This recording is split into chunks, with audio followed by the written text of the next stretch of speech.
नमस्कार साथियों, आप सभी का स्वागत करते हैं आपके अपने परिवार शिक्षा द्वार में। आज हम बात करेंगे राजस्थान की योजनाओं की क्लास नंबर 6 के बारे में। इससे पहले हम आपको 5 क्लासें दे चुके हैं। जिन भी विद्यार्थियों ने वे क्लासें नहीं देखी तो अभी जाके जरूर देखिएगा।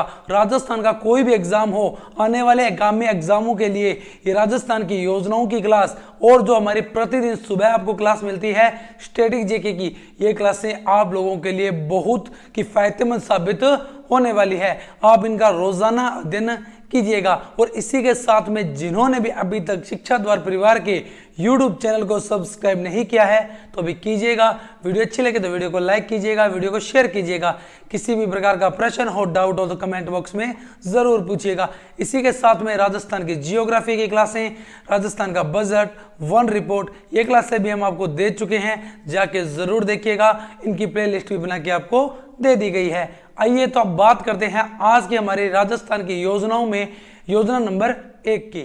आज की हमारी योजना नंबर 1 मनरेगा योजना नरेगा एक्ट 2005 के तहत आई। इंपोर्टेंट लगा लो जी, पेपर में पूछी जा सकती है। अगर तारीख पूछी जाए किस तारीख को आई तो 2 फरवरी को, 2 फरवरी 2006 को। याद रखिएगा मनरेगा योजना है क्या, तो ग्रामीण क्षेत्र में रोजगार उपलब्ध करवाना।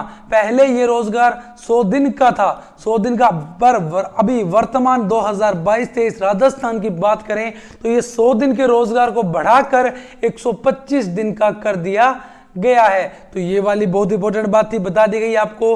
दूसरी बात, 2 फरवरी 2006 को इसकी शुरुआत कहां से, तो बदलापल्ली ग्राम पंचायत से। और ये बदलापल्ली ग्राम पंचायत कहां पे, तो आंध्र प्रदेश के अंदर। वही 2 फरवरी 2006 को राजस्थान के माकड़ा देव, कौन सा, माकड़ा देव से, जो कहां पड़ता है, जाडोल के अंदर पड़ता है। और जाडोल कहां पे, उदयपुर में पड़ता है। उदयपुर के साथ साथ में इसकी शुरुआत और कहां पे होती है, तो याद रखिएगा झालावाड़ में भी 2 फरवरी 2006 से इसकी शुरुआत होती है। और कहां पे, तो बांसवाड़ा याद रखिएगा। और बांसवाड़ा के साथ में और किसको याद रखोगे, तो डूंगरपुर को याद रखिएगा, करौली को याद रखिएगा और सिरोही को याद रखिएगा। राजस्थान में सर्वप्रथम 6 जिलों में योजना चलाई गई थी। उसके बाद में 2007 के अंदर फिर से 6 जिलों में, और 1 अप्रैल, कब, 1 अप्रैल 2008 को राजस्थान के सभी या भारत के सभी राज्यों में चालू कर दी गई योजना। और राजस्थान के भी सारे जिलों में योजना को चलाया गया। कब, 1 अप्रैल 2008 को। वही पहले इसका नाम था नरेगा योजना, कब तक, 2 अक्टूबर 2009 तक। पहले इसका नाम क्या था, नरेगा योजना, बाद में इसका नाम बदल के कर दिया गया मनरेगा, महात्मा गांधी राष्ट्रीय ग्रामीण रोजगार गारंटी योजना। कौन कौन इस योजना के अंदर आ सकता है मनरेगा में, तो पहली बात तो वो ग्राम पंचायत का क्या होना चाहिए, मूल निवासी होना चाहिए। दूसरी बात, उसने अपना रजिस्ट्रेशन 15 दिन पहले करवा लेना चाहिए, 15 दिन के बाद उसको रोजगार मिलेगा। 5 किलोमीटर की परिधि के अंदर रोजगार मिलेगा। अगर 5 किलोमीटर से अधिक मिलता है तो उसे 10% का अधिक अनुदान दिया जाएगा। इसके अंदर कम से कम 1/3 महिलाएं भी लाभान्वित होनी चाहिए।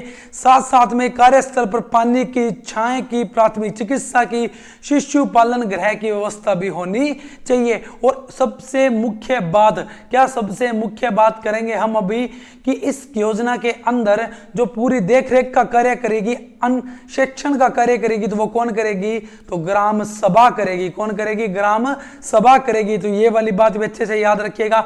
इसी के साथ में एक बात और याद रखिएगा, जो हमें इसके अंदर भुगतान मिलेगा वो केवल बैंक में मिलेगा। कहां मिलेगा, बैंक में या डाक घरों में मिलेगा। तो ये वाली पूरी बात अच्छे से याद रखें। और जहां पे सूखा प्रभावित क्षेत्र है वहां पे 150 दिन का रोजगार। और 2022-23 के अंदर राजस्थान में जहां पे 100 दिन का रोजगार था उसे बढ़ाकर 125 दिन का कर दिया गया है।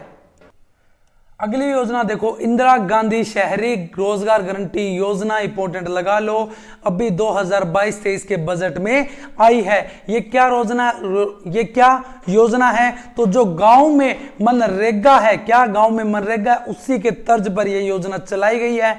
800 करोड़ का इसके अंदर बजट है।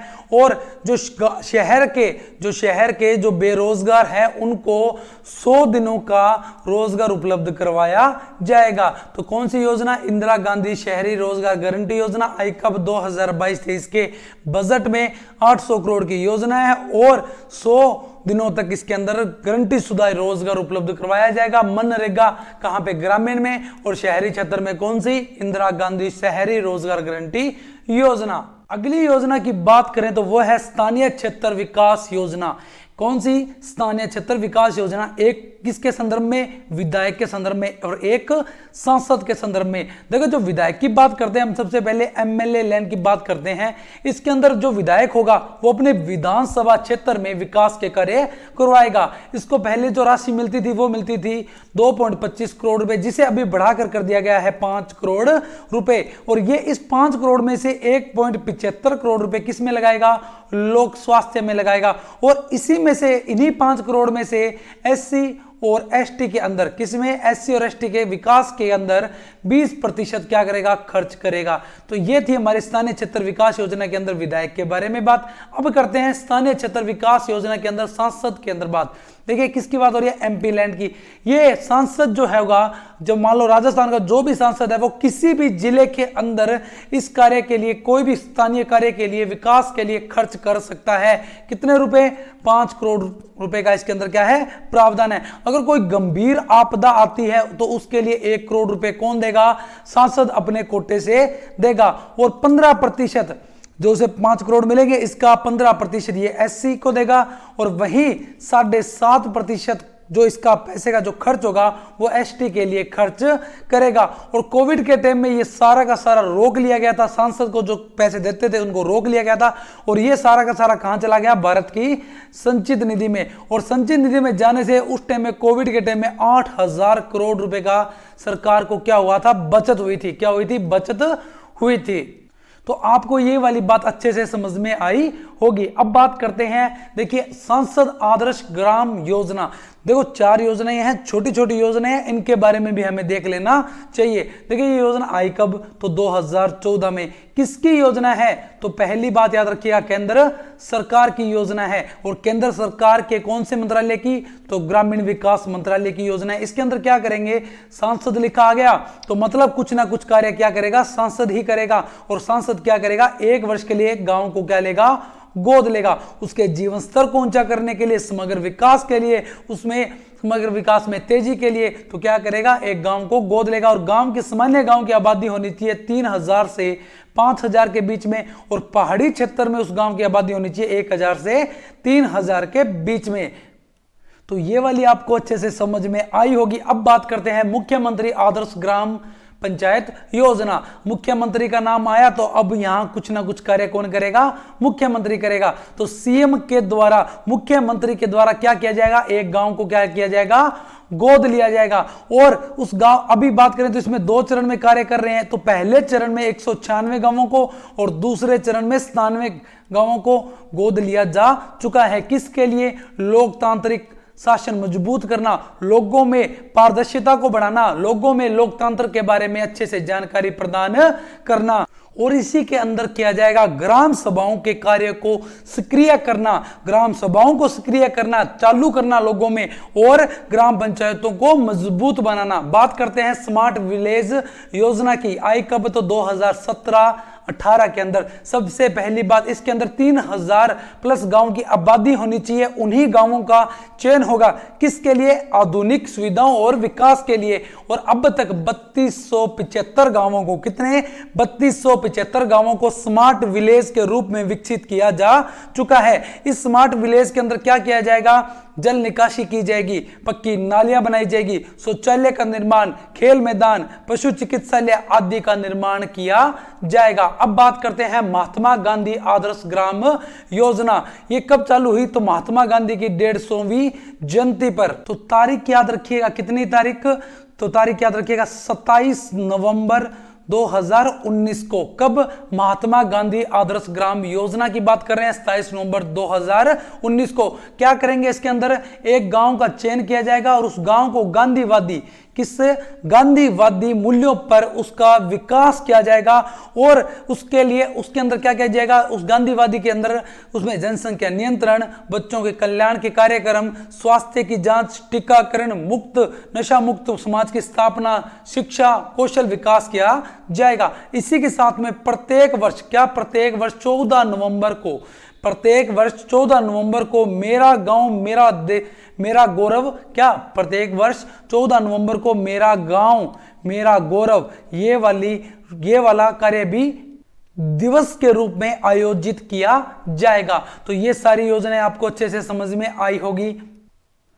अगली योजना की बात करें, मुख्यमंत्री लघु उद्योग प्रोत्साहन योजना। इंपॉर्टेंट लगा लो, एग्जाम में पूछी जाएगी। 13 दिसंबर 2019 को इसके अंदर क्या कार्य किए जाएंगे? जो भी निर्माण में है, सेवा क्षेत्र में है, व्यापार में है, व्यापार क्षेत्र में है, उनमें क्या किया जाएगा? उद्योग स्थापित किया जाएगा। तो ये वाली बात भी अच्छे से समझिएगा। और इसी के साथ में इनके आधुनिकीकरण के लिए, इनके आधुनिकीकरण के लिए और इनको वित्तीय सहायता के लिए 10 करोड़ रुपए तक का ऋण उपलब्ध करवाया जाएगा, जिसके अंदर 25 लाख रुपए तक के ऋण पर आपको 8%, कितना? 25 लाख पर 8%, वही 5 करोड़ पे आपको दिया जाएगा 6%, और 10 करोड़ की बात करें तो आपको 5% का अनुदान मिलेगा। आपको क्या मिलेगी? सब्सिडी मिलेगी। और कोई भी MSME से संबंधित कोई भी शिकायत, कोई भी समस्या हो, उसके समाधान के लिए किसकी स्थापना की गई है? MIFC की स्थापना की गई है। और ये कहां पे की गई है? तो जोधपुर में की गई है, जयपुर में की गई है, और उसके साथ में ये की गई है अजमेर में। तो ये वाली भी बात याद रखिए। और इसी के साथ में 9 सुविधा परिषद भी खोले गए हैं। ये थी हमारी मुख्यमंत्री लघु उद्योग प्रोत्साहन योजना। अगली योजना है मिशन निर्यातक बनो। इंपॉर्टेंट लगा लो, इसमें बहुत प्रश्न बनेंगे। मिशन निर्यातक बनो कब आई? 29 जुलाई 2021 को। इसके अंदर क्या लक्ष्य रखा गया कि नए निर्यातक बनाओ। किस क्षेत्र में? औद्योगिक इकाइयों में। और अभी कुल कितने? तो 22,731 नए निर्यातक बनाने का लक्ष्य रखा गया है। इसी के साथ में हम एक और बात करते हैं। 2019-20 में जो कुल निर्यात किया गया था वो 49,946.09 करोड़ का। वही बात करें 2020-21 की तो किया गया था 52,000, कितना? 52,764.31 करोड़ का। पिछले 5 वर्षों से क्या हो रहा है? निर्यात में बढ़ोतरी हो रही है, निर्यात में बढ़ोतरी हो रही है। और निर्यात सूचकांक किसकी बात कर रहे हैं? निर्यात सूचकांक की बात कर रहे हैं हम। और निर्यात सूचकांक में अभी जो जारी किया गया है, कब? 2020 को, जिसे बोलते हैं IPI। क्या बोलते हैं? IPI, EPI 2020, जिसको जारी किया गया है। लैंड लॉन्ड स्टेटस की बात करें तो राजस्थान का क्या है? फर्स्ट स्थान आया है। आंकड़े कितने? 62.55 के साथ में राजस्थान आया है प्रथम। किसमें? निर्यात सूचकांक में। किसमें? निर्यात तैयारी सूचकांक में। और इसी से जुड़ी एक बात और याद रखिएगा, किसकी बात करेंगे? निर्यात पुरस्कार की। निर्यात पुरस्कार जिनकी शुरुआत की जाती है 1994 की औद्योगिक इकाई के समय में। ये 15 श्रेणियों में दिए जाते हैं। कितने? 15 श्रेणियों में 32 तो सामान्य और एक लाइफ टाइम वाला, एक लाइफ टाइम। अब बात करते हैं लाइफ टाइम की, तो अभी हाल फिलहाल किसे मिला है? राजस्थान टेक्सटाइल मिल्स को मिला है। और ये है कहां पे? तो ये है हमारी झालावाड़ में। और ये किस क्षेत्र, किस कंडीशन पे मिलता है? तो 12 वर्ष तक क्या करना पड़ता है इसके लिए? लगातार निर्यात। पिछले 3 वर्षों में 100 करोड़ का निर्यात, वही पिछले 5 वर्ष में 500 लोगों को रोजगार। तो ये सारी कंडीशन अगर आपकी पूरी है तो आपको मिलेगा निर्यात पुरस्कार। कौन सा? निर्यात पुरस्कार। तो ये थी हमारी पूरी बात किसके ऊपर? मिशन निर्यातक बनो में। यहां तक आपको सारी बात अच्छे से समझ में आई होगी। अब बात करते हैं, ये देखिए कुछ संस्थाओं पे बात करते हैं। कौन सी? रिको। इसकी स्थापना कब? 1 जनवरी 1980 को। डायरेक्ट पूछा जाएगा, रिको की स्थापना कब? 1 जनवरी 1980 को। इसकी पूरी फॉर्म याद कर लो। Rajasthan state industrial development and investment corporation limited. RIICO के कार्य क्या है? औद्योगिक क्षेत्र की क्या करना? स्थापना करना। लघु एवं मध्यम, किसकी बात कर रहे हैं? लघु और मध्यम उद्योगों को लघु एंड मध्यम उद्योगों को क्या देना, ऋण देना, तकनीकी सहायता प्रदान करना, एग्रो फूड पार्क की स्थापना करना, जापानी पार्क की स्थापना करना, और इसी के साथ में सेज की स्थापना करना, किसकी, सेज की स्थापना करना, और निर्यात संवर्धन पार्कों की भी स्थापना करना। ये किसके कार्य हैं, रिक्को के कार्य होंगे। अगली बात करते हैं राज्य सिक्को। इसकी स्थापना कब, 3 जून 1981 को। ये 1981 नहीं, 3 जून 1961 को the Rajasthan small industrial corporation limited. इसके कार्य क्या है, लघु उद्योगों एवं कारीगरों को सहायता प्रदान करना। उनके जो सामान होते हैं लघु उद्योगों में या हाथ से बनाए हुए जो सामान होते हैं कारीगरों की, उनकी क्या करना, मार्केटिंग करना, विपणन करना। ये कार्य किसका, राज्य सिक्को का। और शुष्क बंदरगाह, किसकी, शुष्क बंदरगाह की सुविधा भी उपलब्ध करवाना। ये सारे कार्य किसके हैं, राज्य सिक्को के हैं। अगली बात करते हैं किसकी, रूड़ा की। स्थापना कब, नवंबर 1995 में। Rural non farm development agency, मतलब ग्रामीण गैर कृषि विकास अभिकरण। स्थापना कब, नवंबर 1995 में। इसका मतलब जो ग्रामीण गैर कृषि क्षेत्र है उनको बढ़ावा देना, उनको क्या करना, बढ़ावा देना। एक स्वतंत्र एजेंसी के रूप में ये क्या कर रही है, कार्य कर रही है। इसी के साथ में जो दस्तकार है, बुनकार है, कुंभकार है, मूर्तिकार है, उनको सब रोजगार उपलब्ध करवाना किसका कार्य है, रूड़ा का कार्य है। अगली बात करें आरएफसी की।